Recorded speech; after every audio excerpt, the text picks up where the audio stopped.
N.U.S. In my 14 years, I recall an incident that occurred when I was just 11. My older sister, who neglected oral hygiene, was once again suffering from unbearable tooth pain. Such nights were, unfortunately, a common occurrence in our family. The frost was biting, the piercing air nipped at our cheeks, and the windows were covered in bizarre, frosty patterns. Mom, throwing a coat over her shoulders, timidly knocked on my door and suggested I join them on a late-night trip to the dentist. I, who had no love for the cold and dreamed of a warm blanket with my favorite movie, politely declined. In return, I was promised something tasty on the way home. The prospect was tempting. As soon as the door closed behind them, an oppressive silence settled in the apartment, typical of when a house falls still in anticipation. No more than 2 minutes had passed when my phone sprang to life with a persistent call from an unknown number. I usually ignored such calls, so I simply watched as the phone fell silent. But the call repeated. Dismissing it as a mistake, an attempt by a courier to deliver an order to the wrong address, or the machinations of scammers, I ignored the second call as well, trying to put it out of my mind. Suddenly, my nose became congested, and I sneezed 3 times in a row. Settling comfortably in bed, covered with a blanket up to my chin and propping up a pillow, I called my friends, and we played online games for a while. Then I turned on a movie, letting the sounds fill the room, creating a sense of coziness and security.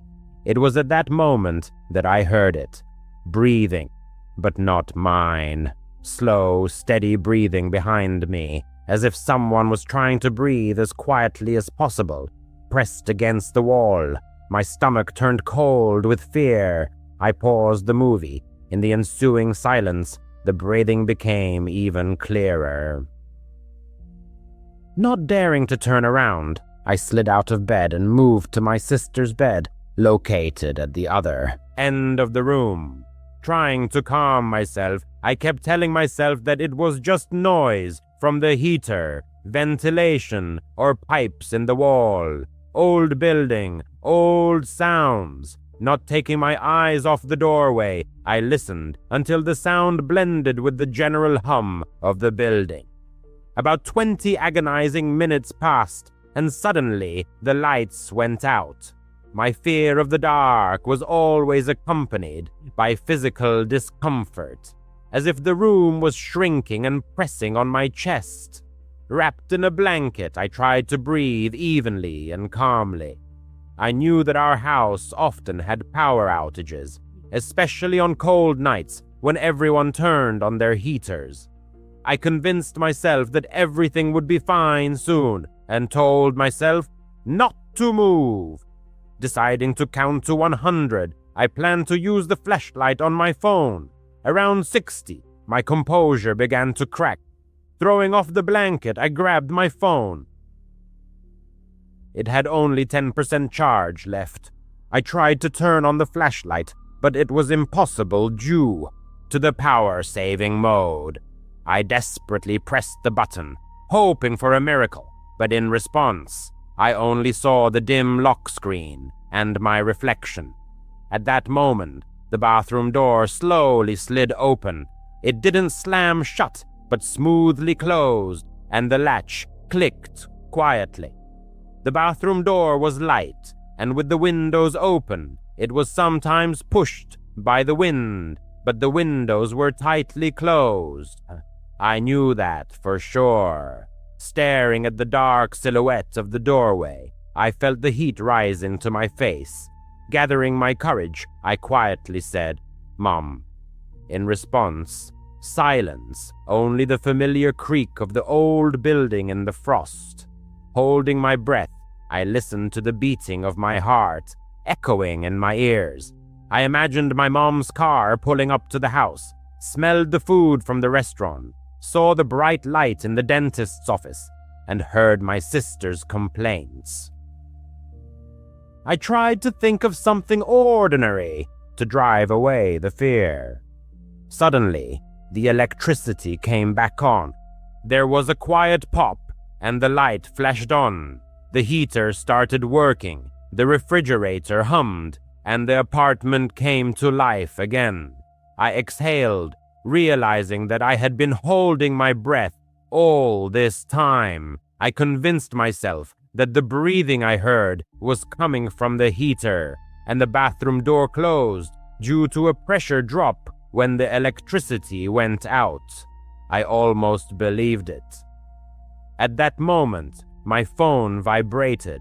The same unknown number appeared on the screen again, as if it didn't know the horror I had experienced in the last half hour. Not daring to answer, I just watched as the phone fell silent. Then I called my mom.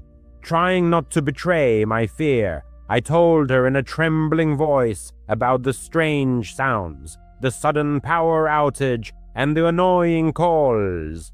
She replied that they were paying the bill and would be home soon, in about 10 minutes. Every second of waiting felt like an eternity. Gathering my courage, I walked on trembling legs to the bathroom. The door was closed. Leaning my forehead against the door, I listened. Silence. Throwing the door open sharply, I made sure that the bathroom was empty.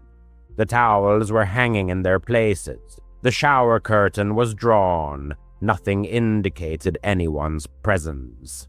Returning to the bedroom, I tried to laugh at my fear. Turning on the movie at full volume, I tried to distract myself. When my mom and sister returned home, I almost rushed to meet them. The frosty air mixed with the smell of the street, the dental office, and food burst into the apartment. Mom, touching my face, asked if I was okay. I said that everything was fine. We had dinner and behaved as usual. I convinced myself that this night of nightmares was over. As soon as the darkness of the night dissipated, dawn broke, but relief did not come. The next morning, as my sister was combing her locks, the phone rang. An unknown number appeared on her screen. Having a habit of answering all incoming calls, she said, "A simple hello." In response, there was an ominous silence. Frowning, she disconnected. "How strange," she said. "There's no one there." Warning her against answering again, I reminded her of the night call addressed to me. Skeptically arching her lip, she suggested that it could have been a call from the dental clinic. However, the dentist's number was safely stored in my mother's phone memory. With the onset of night, as the family was preparing for bed, my mother's phone sprang to life with a call from an unknown number. Casting a glance in my direction, she froze. Cold gripped my entire being. She didn't answer. The call continued, persistently demanding attention until it finally subsided. A moment later, the phone rang again. Ignoring it, she waited. When the call stopped, she tried to call back, unsuccessfully. A repeated attempt yielded no results. In desperation, she blocked the number. 2 days later, when the whole family was together, the phone rang. Again, this time in the middle of the day. One ring, then a drop. A call to my sister's phone, again a drop. Then my phone became the target. This repeating pattern gave the impression that the caller was moving around the house, going from one phone to another. With a pounding heart, I answered, intending to firmly declare, "Stop calling." Holding the phone to my ear, I heard breathing. Slow, heavy, measured breathing. No words, no background noise. Only this calm rhythm, as if the person had an infinite supply of time. Lingering for a moment longer than I should have, I dropped the call. My hands were shaking so badly that the phone slipped out of my fingers and fell onto the carpet. My mother, grabbing the keys, announced our immediate departure to the police station. We filed a report. The officer, showing concern, inquired about the content of the calls, their timing, and who might know our phone numbers. He explained that unknown numbers can be hidden or spoofed, and that it can be difficult to track down a caller using certain apps. He advised blocking the number, keeping a log of calls, and reporting any worsening of the situation.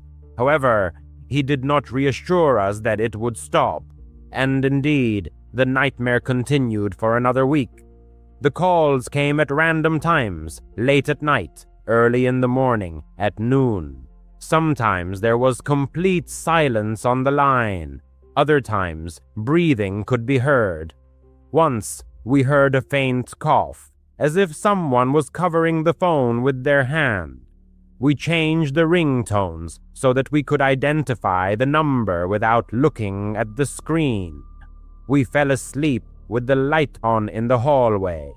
I moved my bed closer to the door. My mother kept the keys and phone on her bedside table. My sister, as if trying to ward off the darkness with routine, began to brush her teeth without being reminded. Then, just as suddenly as they had begun, the calls stopped. A day passed, then 2, then a week. Life gradually returned to normal. I, Deputy Mark Evans, serve in the County Sheriff's Department, patrolling these desolate Texas highways for almost 10 years. Shortly after 1 a.m. on August 9, 2013, I received a call over my radio. A truck was obstructing part of U.S. Highway 277 approximately 6 miles south of Bronte. The dispatcher said it was reported by a passing motorist, and there was also a 911 call from a 26-year-old named Brandon Lawson claiming he needed help. He was talking about being chased. The call was garbled but sounded extremely distressed. As the nearest unit, I turned on my lights and headed to the scene. Highway 277 is a desolate stretch, especially at night. Just endless fields, scrubby mesquite, and the occasional jackrabbit darting across the road. The moon was bright enough to cast shadows, but that didn't make the place any less eerie. I'd seen my share of breakdowns out here, people running out of gas, flat tires, or just plain lost. But there was something strange about this call. Arriving on scene around 1:10 a.m., I found a silver Ford F-150 parked haphazardly, half on the shoulder, half in the lane of traffic. No hazard lights were on, and there was no driver. There were no signs of an accident or a struggle, just an empty vehicle. I ran the plates over the radio and confirmed the truck was registered to Brandon Mason Lawson of San Angelo. Stepping out of my unit, my boots crunched on the gravel.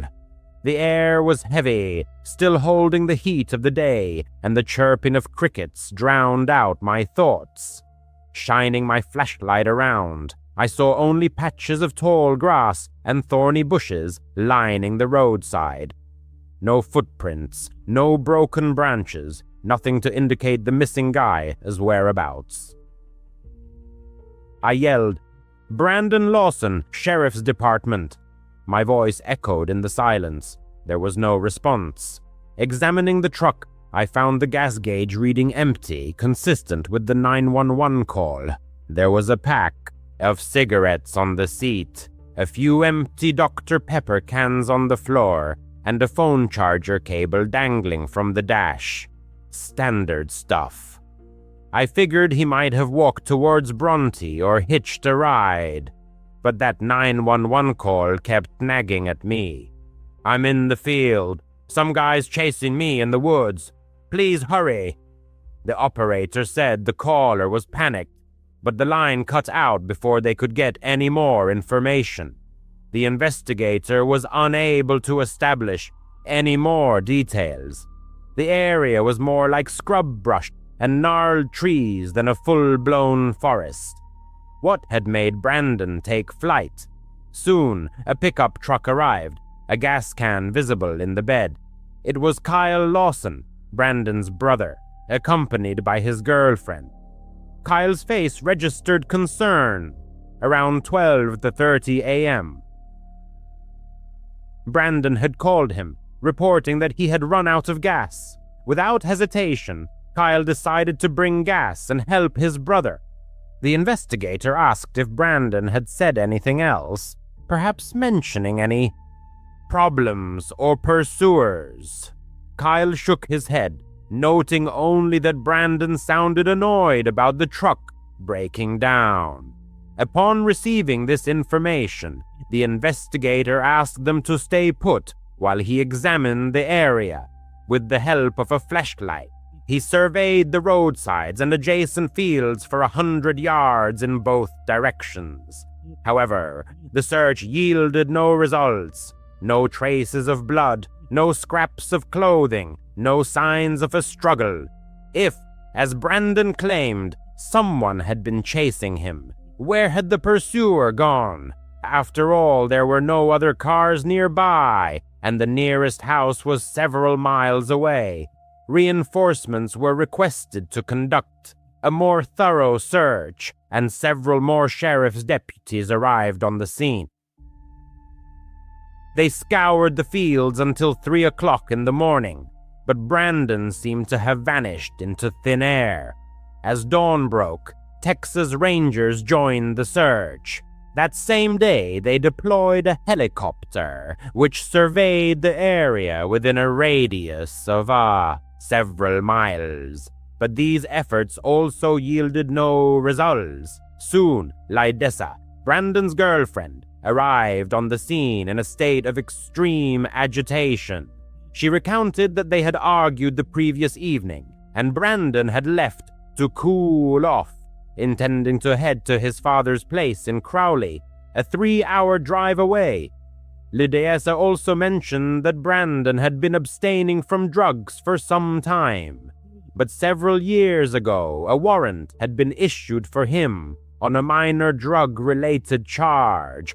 This led the investigator to suspect that Brandon might be hiding to avoid arrest. However, in this case, it remained unclear why he would have called 911. The recording of the 911 call made a depressing impression on the investigator. He listened to it at the station. Brandon's voice sounded hurried and disjointed, as if he was running. He kept repeating, "There's a car here. I ran into him.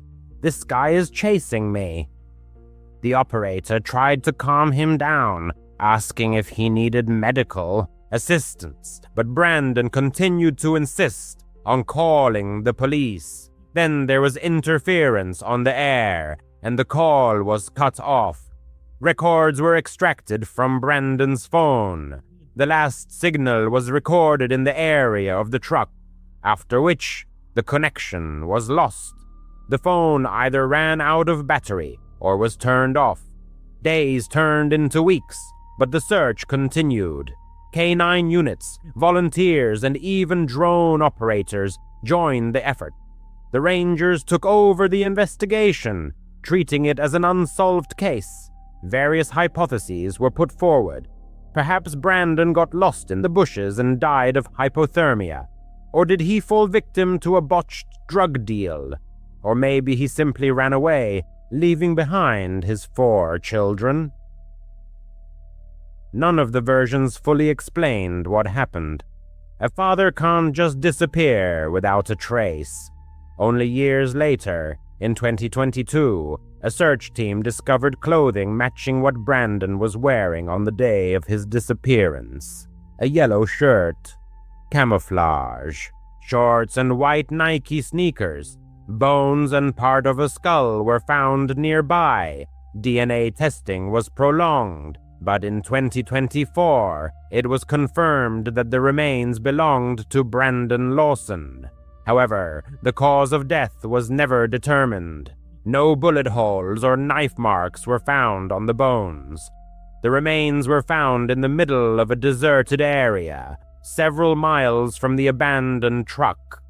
The investigator still occasionally drives along the stretch of Highway 277, and an inexplicable feeling of anxiety overcomes him. What did Brandon see that fateful night? Who was chasing him? Or did he, overcome with panic and fear, run into the darkness and fail to find his way back?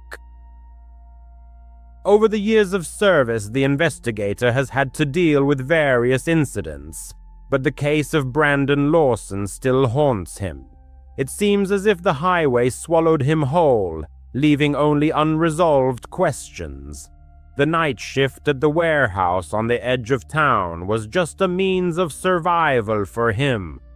Low wages barely allowed him to make ends meet, but there was no other way out. His wife stayed at home taking care of their young son, while he spent long hours in the cold and empty aisles filled with stacked goods. One such night changed his life forever. He had just started his shift when the clock struck midnight. The warehouse was silent, broken only by the hum of the lights and the echo of his footsteps. He usually took a thermos of tea and an old cell phone that worked intermittently. His son was supposed to be sleeping at home, but around 1 a.m. the phone vibrated, notifying him of an incoming call. The number was unknown. He usually didn't answer calls from unknown numbers, but that night, something made him break that rule. A gruff male voice came over the line. "We have your child." At first, he thought it was a bad joke. His son should be safe at home, but then he heard a faint cry in the background. It was his son's voice. His heart sank. The man demanded a ransom, a huge sum of $10,000 that he could never get. He was a poor man working as a guard for pennies. He told the kidnapper that he didn't have that kind of money. In response, he heard only a malicious laugh and words that he had until the next evening. After that, the call was cut off. That night, he left the warehouse in a state of extreme agitation and rushed home. His wife was in a panic. His son was nowhere to be found. His crib was empty, and the back door was open. They immediately called the police.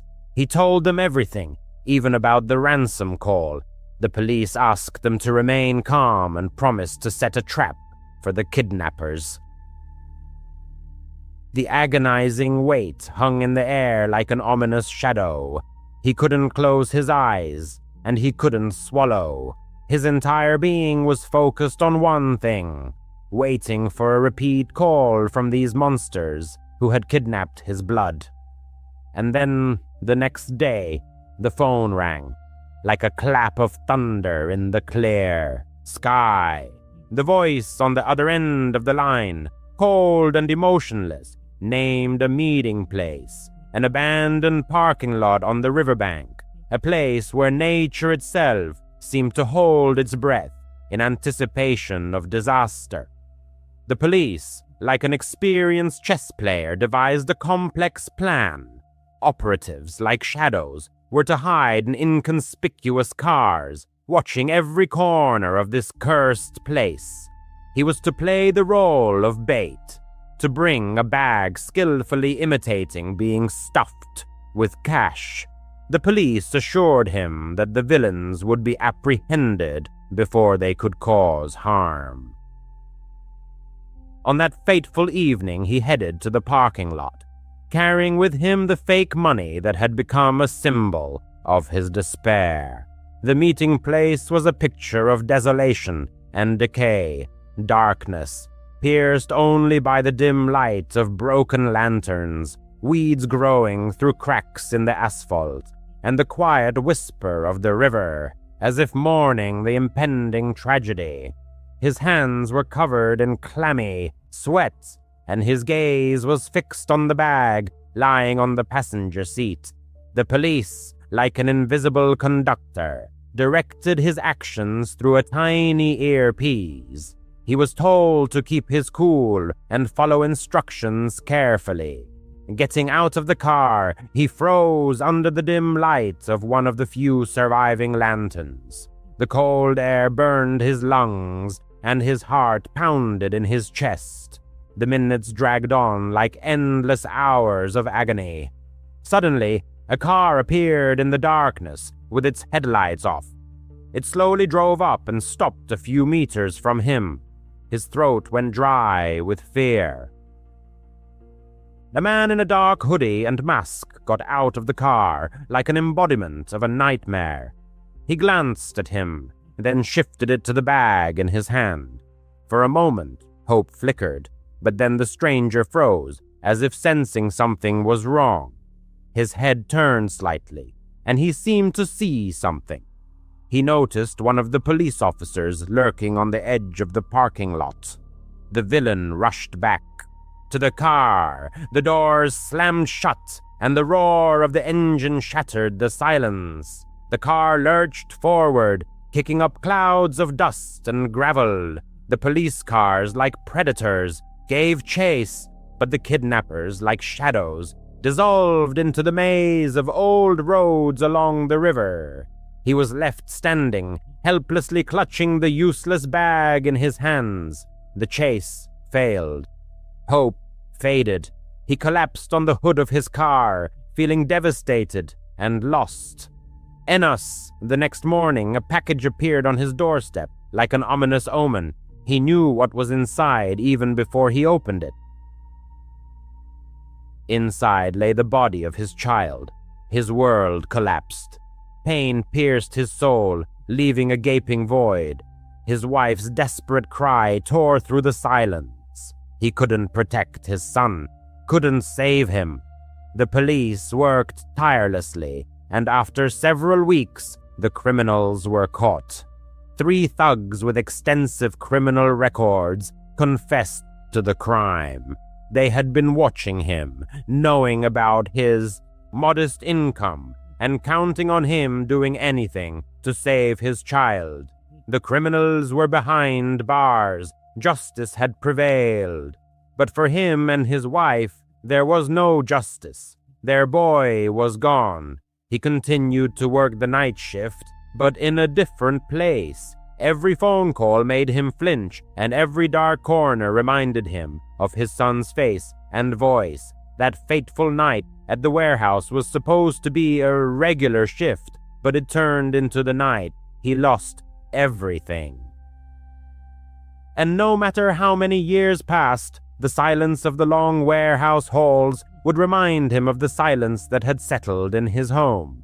This tragedy occurred in May 2025. This isn't a jump scare story, but it's the scariest thing he's ever experienced. Together with his friend Brandon, he had planned a 10-day trip to Universal Studios in Orlando, Florida. Both of them, young men in their early 20s from Atlanta, dreamed of escaping their boring office routines. They looked forward to riding the Velocicoaster, exploring the wizarding world of Harry Potter and other attractions. They booked a room at the Hard Rock Hotel with 2 double beds and a stunning view of the lagoon. At the last minute, Brandon suggested bringing his girlfriend, Michelle, whom he had met on Tinder a few months earlier.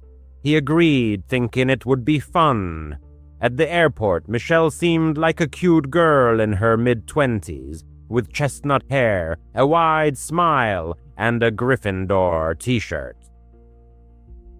They hugged, discussed the upcoming flight, and headed to the hotel. Nothing foreshadowed trouble, but that soon changed. From day one, Michelle began dictating her terms.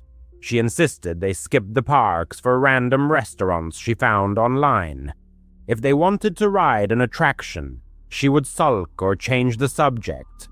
Brandon always gave in, and he went along to keep the peace. It was annoying, but he chalked it up to her personality.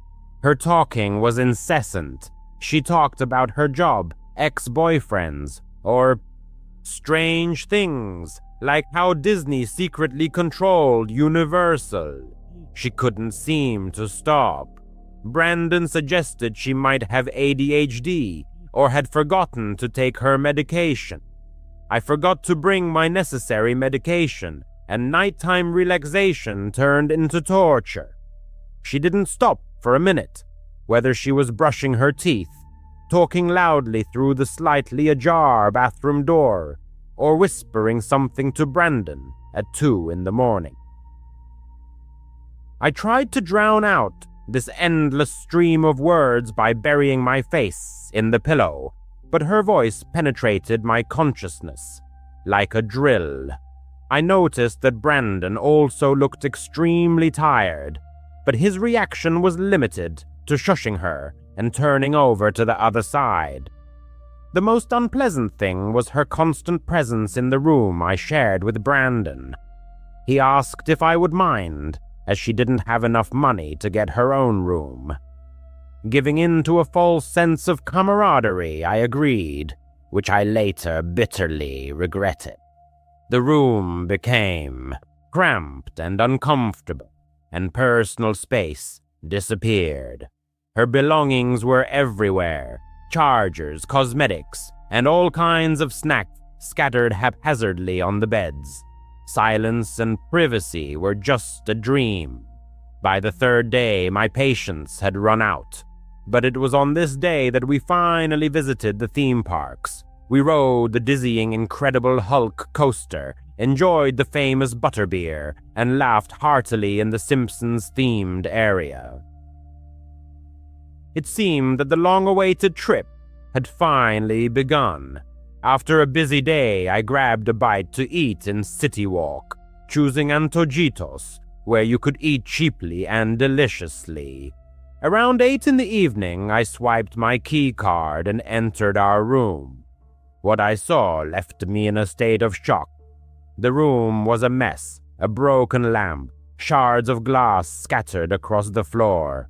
My work laptop, a MacBook worth $800, lay on the bed with a gaping crack in the screen. A souvenir goblin from Gringotts, purchased as a gift for my niece, had been ruthlessly crushed.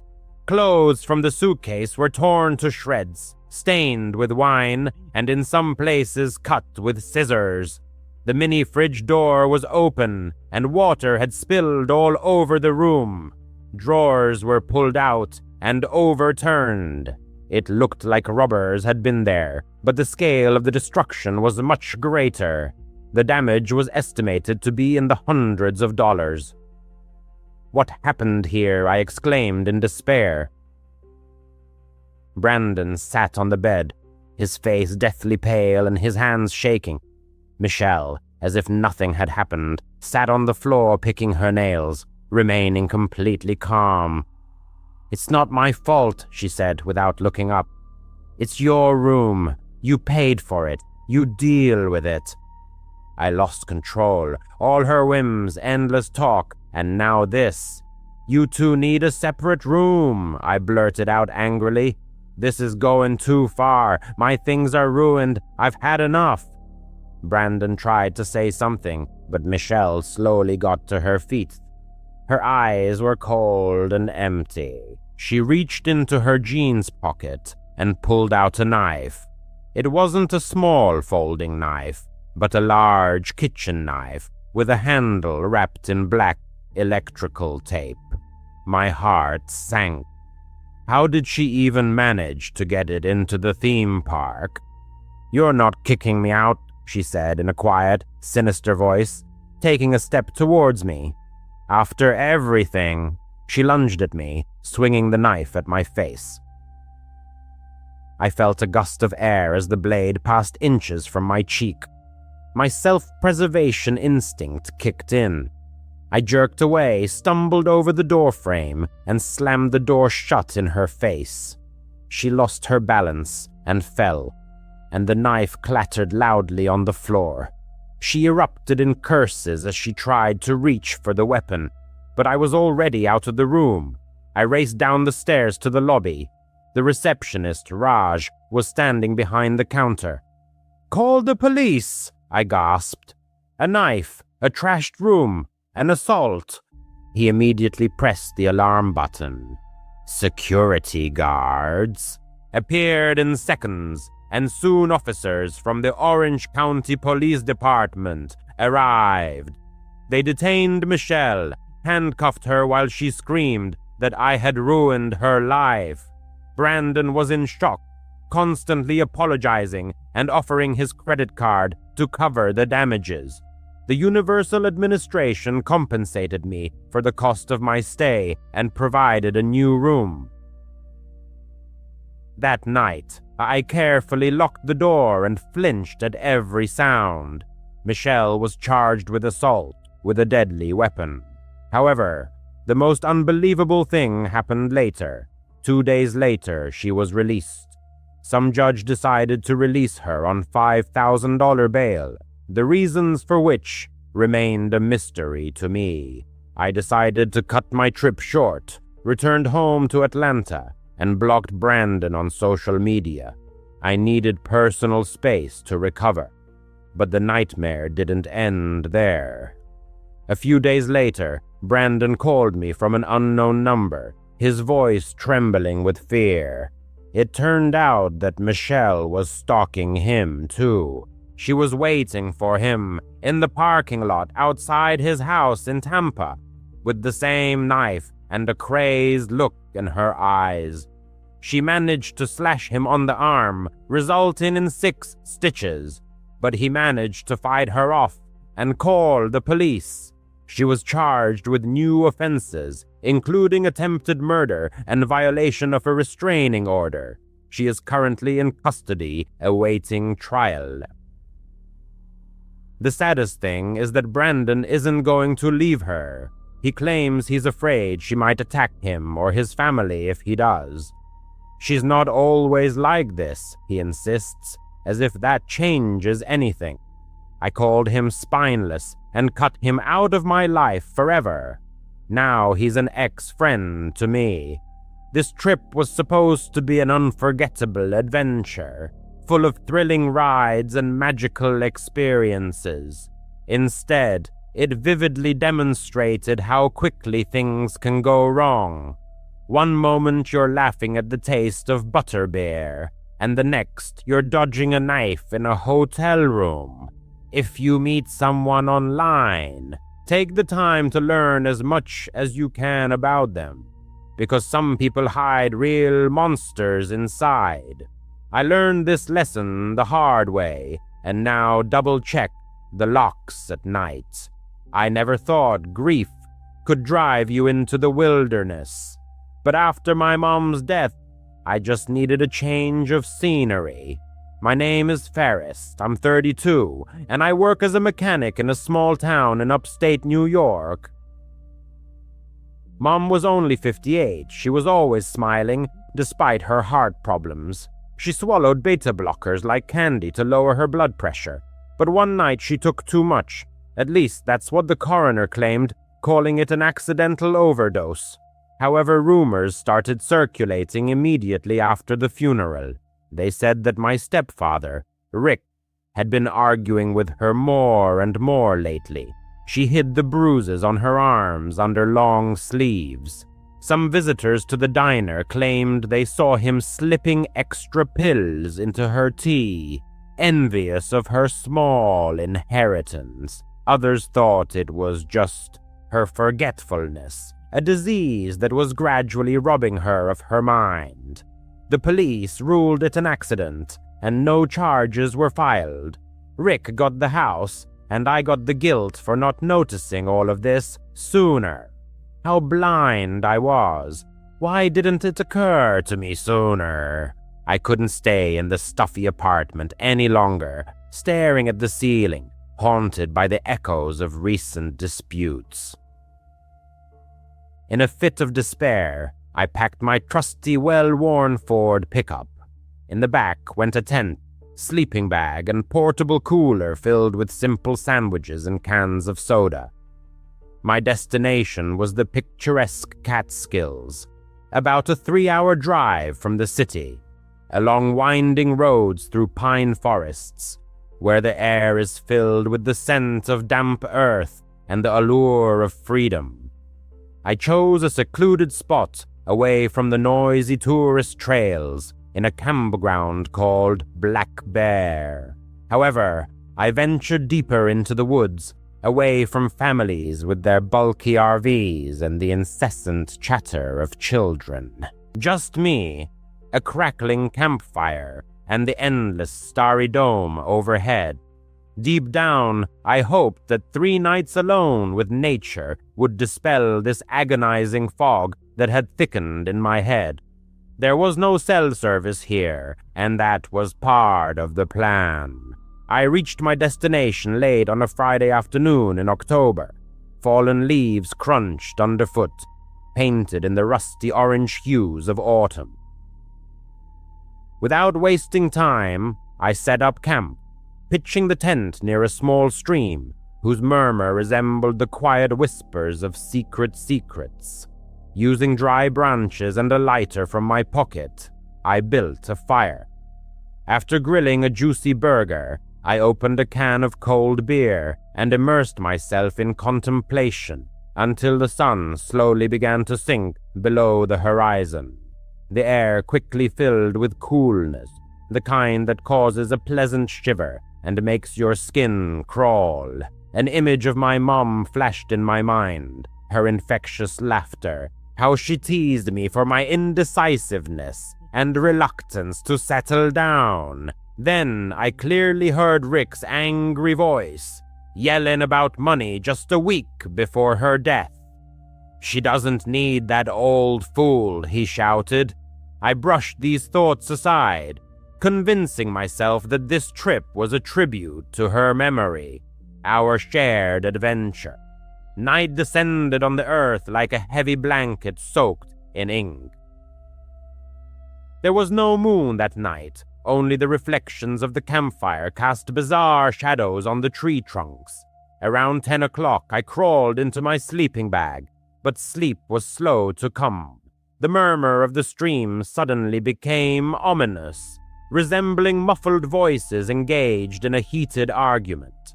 The wind howled in the branches, causing them to creak like floorboards in an abandoned house. I lay there, wide-eyed, my heart pounding from the excess caffeine in the last soda I drank. And then I heard it. A quiet crack, as if a dry twig had broken under someone's foot, maybe 20 yards away.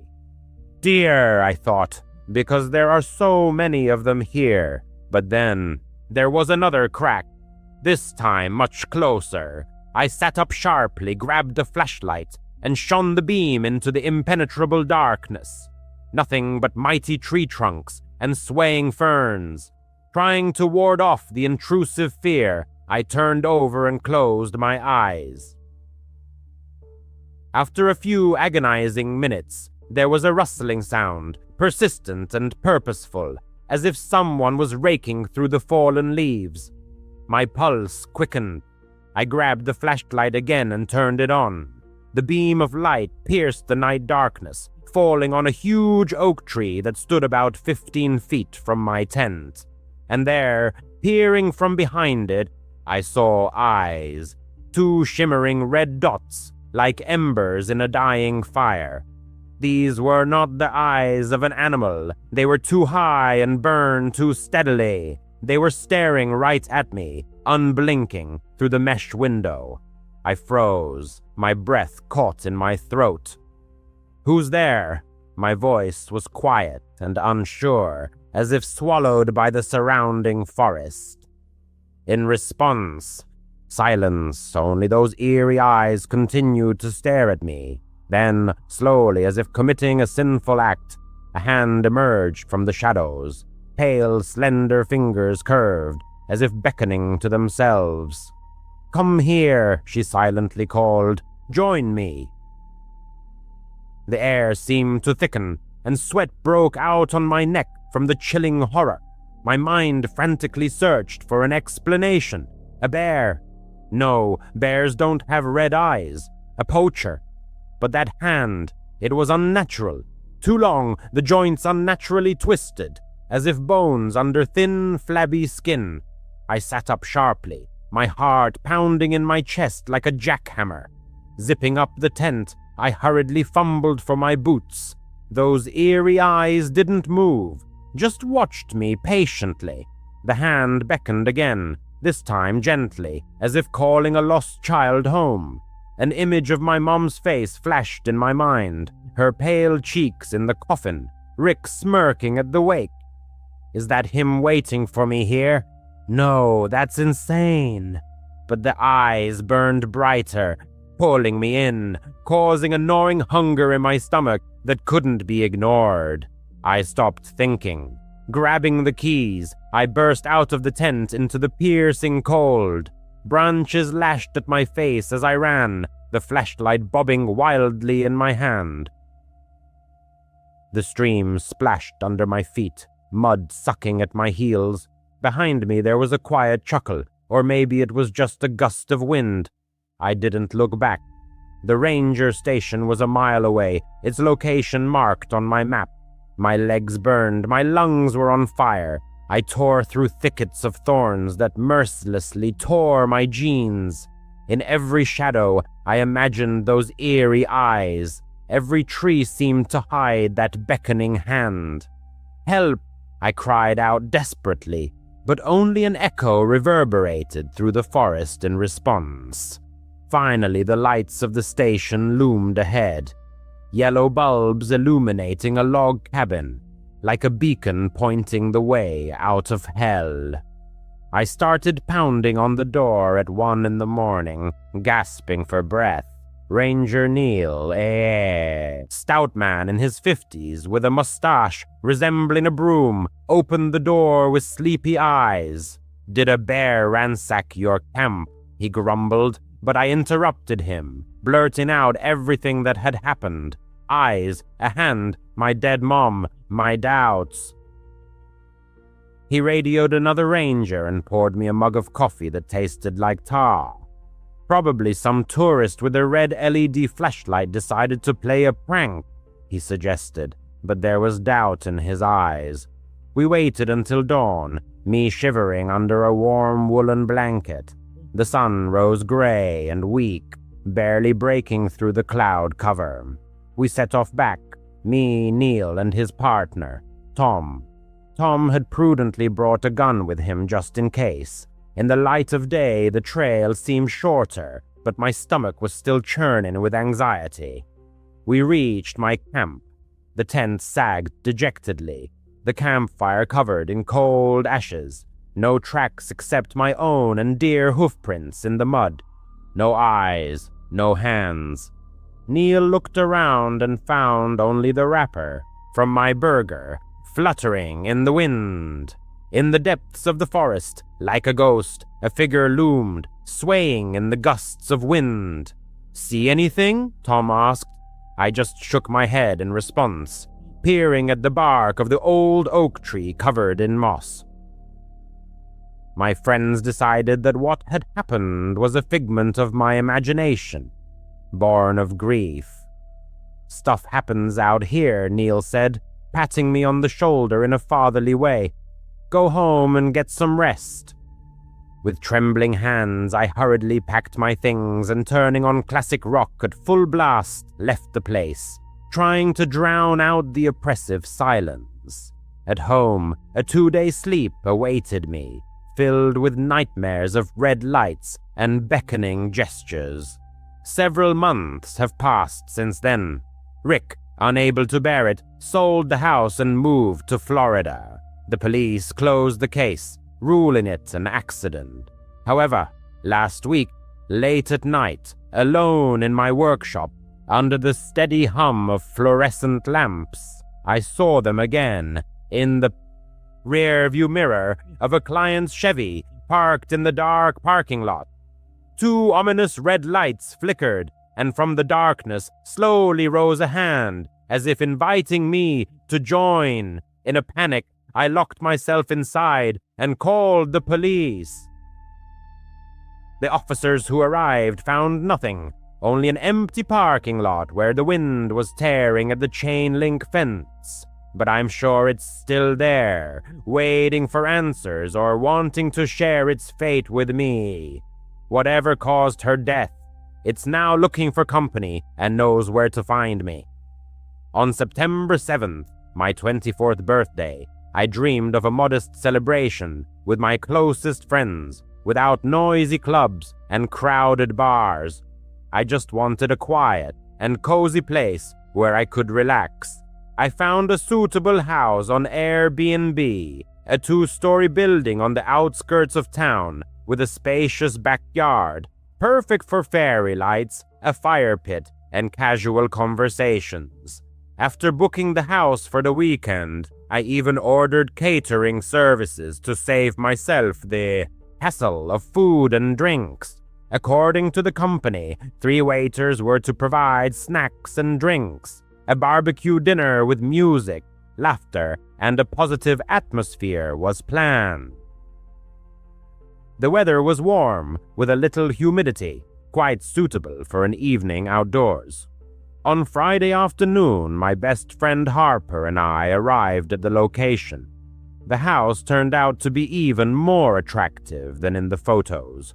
White walls, a vine-covered veranda, and a high fence surrounding the yard. Inside, we were greeted by the Wi-Fi code and a spare key under the mat. Together with Harper, we spent a few hours arranging folding tables, hanging fairy lights on the trees, and inflating balloons. By Saturday morning, the place was completely ready for the party. At exactly 6 p.m., the catering staff arrived, 2 men and a woman. Dressed in black vests and ties, they carried trays and buckets of ice, exuding professionalism. One of the men was tall with a short haircut, the other with tousled chestnut hair and a name tag that read Alex, and the woman's name was Lisa. They smiled warmly and got to work. Around 7 p.m., the guests started arriving. My brother Marcus with a case of soda, my friends Harper from work, a few of my old college roommates, and a couple of neighbors. Soon, the grill was fired up, steaks were sizzling, corn was wrapped in foil, and music was playing from a portable speaker. People were laughing, chatting, and sharing stories. String lights illuminated the backyard, and fireflies flickered in the grass. The servers worked seamlessly in the background. Tom, tall and affable, kept the drinks flowing. Alex made sure the food trays were full, and Lisa cleared away used plates. Everything was running like clockwork, as if they had done this 100 times before. By 10 p.m., it was time for the cake. I had ordered a large vanilla cake from a local bakery, decorated with white frosting, and the words, 24 and thriving.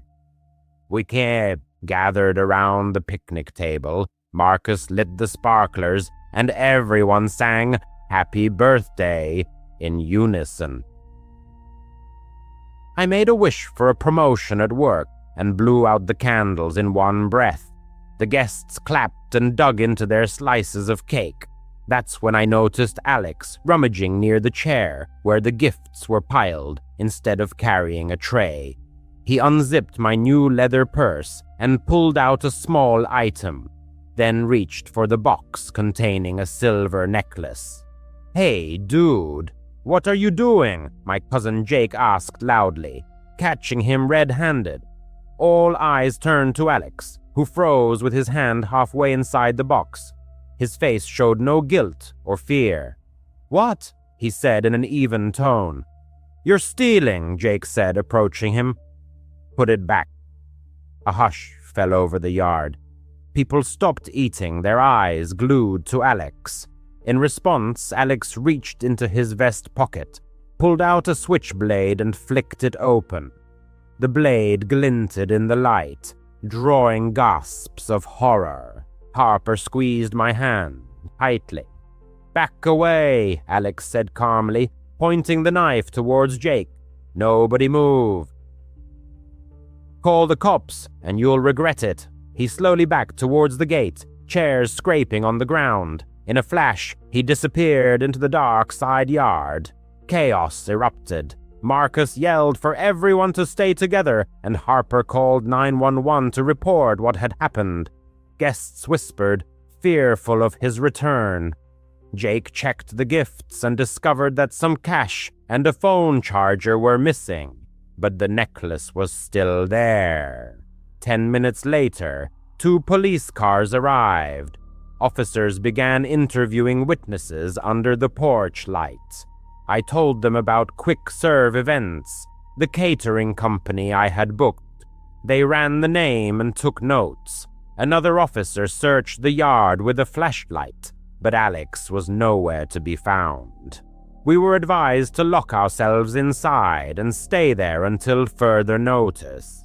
The party ended prematurely, with guests leaving in small groups. The narrator and Harper remained in the house, but the nervous tension made sleep impossible. Every creak in the old house made them jump. Around 2 a.m. the phone rang, followed by police officers at the door. "We found him," one of the officers said. They led the narrator and Harper to the downstairs bathroom, where a disturbing scene unfolded. A man in a catering vest sat slumped against the wall, semi-conscious. His shirt was torn, his skin had a sickly pallor, and vomit stained his chin. Syringes and a drug kit lay on the counter next to him. Paramedics were administering first aid. The man stammered, They said they were guests. 2 guys. They offered me a drink before my shift. My throat felt like it was burning. I woke up here without my clothes or my knife. They said they'd take care of the party themselves." The police officers exchanged knowing glances. One of them revealed that the syringe contained traces of a powerful sedative. The truth hits. The narrator like a punch. The man in the bathroom was the real Alex, the actual cater waiter. The people they had assumed were Tom and Alex were imposters. They had drugged the real employee, stolen his uniform, and infiltrated the party. Lisa was a genuine guest who had left the event due to a headache, but the 2 perpetrators had played their roles all night, pouring drinks and serving food, all while plotting their heist. As the first rays of sunlight appeared, everyone packed up and left the rented house. The owner promised to refund the money, but the nightmare had left them shaken. The narrator was haunted by the knife, by how coolly it had been pointed at Jake. The police classified the incident as an attempted robbery, but for the narrator, it was something far more sinister.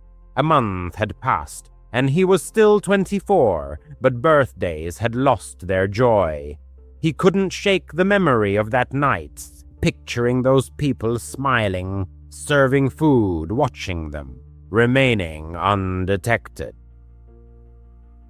And he wondered if stealing money had been their only goal, or if they had planned something far more terrible, something that Jake's timely intervention had prevented. In the past, the narrator had worked at a pizza place in a rough part of Tucson, known for its rundown houses, trailer parks, and aging duplexes. Most customers weren't big tippers, and many struggled with addiction or lived on welfare. It wasn't a pleasant job, but it paid the bills. One evening, a man ordered a large meat lover's pizza with extra sausage. Another driver took the order, but before he could even return to the pizza shop, the customer called, complaining that the pizza was too spicy and demanding a replacement. Despite their doubts, the manager decided to send out a new pizza to keep the customer happy. When the driver returned, he was handed a fresh pizza to deliver. However, that wasn't the end of the story. The man called 2 more times, within a few hours, repeating that the pizza was too spicy and inedible. Each time, a new pizza was sent out, and the old one was taken back for quality control, although it was really just thrown in the dumpster. Convinced that the customer was trying to get free food, they hoped he would stop calling. Around 11 o'clock, an hour before closing, he called again, demanding yet another pizza. The manager's patience finally snapped, and he politely explained that there was nothing more he could do, offering the man a refund the next day. Everyone hoped that would be the end of it. That night, the narrator was working the cash register and counting the money when an old pickup truck screeched into the parking lot, stopping right in front of the entrance. A disheveled man got out, holding a pizza box, and announced that he was there for his refund. The narrator called the manager while watching the man open the box and start muttering, "This pizza is so spicy. Try it yourself. Someone's putting pepper in the sauce." To avoid a confrontation, the narrator agreed with him and stepped aside. The manager came over to process the refund, but the man became even more agitated.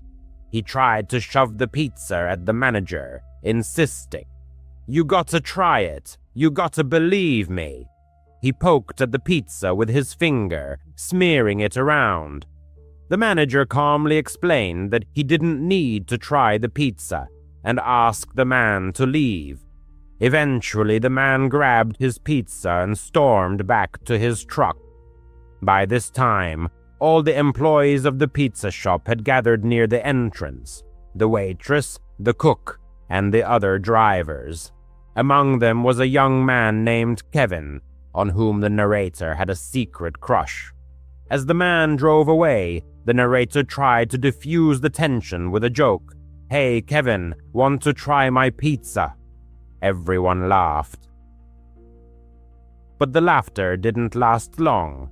The truck screeched to a halt and then lurched back into the parking lot. The man stormed back into the pizza shop, this time in a rage. He yelled at Kevin, "You think this is funny? You laughing at me?" Kevin froze in fear. The man climbed onto the counter, shouting that he was going to teach him a lesson and demanding that Kevin come outside for a fight. Kevin was only 22 years old, skinny, and clearly terrified. The man was much older, larger, and unpredictable. On one of the usual working days, something out of the ordinary happened at the establishment, an event that plunged everyone into a state of shock and trepidation. One of the customers, whose behavior initially did not portend anything bad, suddenly showed signs of inadequacy, his actions becoming more and more chaotic and unpredictable. The manager of the establishment managed to pacify the raging visitor and lead him out the door, after which the door was immediately locked. For a moment it seemed that the incident was over, but soon the truck in which the client had arrived began to circle the building. This time a weapon was pointed from the driver's window, causing everyone present to fall to the floor in panic. The waitress could not hold back tears, and the manager, with trembling hands, tried to grope for the phone to call 911. Every time someone decided to look out, they saw the truck continue to circle the building. Eventually, the car stopped and parked next to the driver's car, as if he was waiting for one of the employees to go outside for delivery. For about 15 minutes, everyone remained in hiding, trying not to move, until finally the car drove away. Police arrived at the scene almost an hour later. By that time, the narrator had already left the workplace, overwhelmed by the thought that the attacker might return. The next day, this person began incessantly calling the store, shouting accusations that he had been attacked, and even pepper-sprayed in the eyes. Fortunately, thanks to the recording of his phone number and address, the police were able to find him. He was arrested, and no one saw him again. After this incident, his name was forever blacklisted as a customer who was prohibited from making deliveries.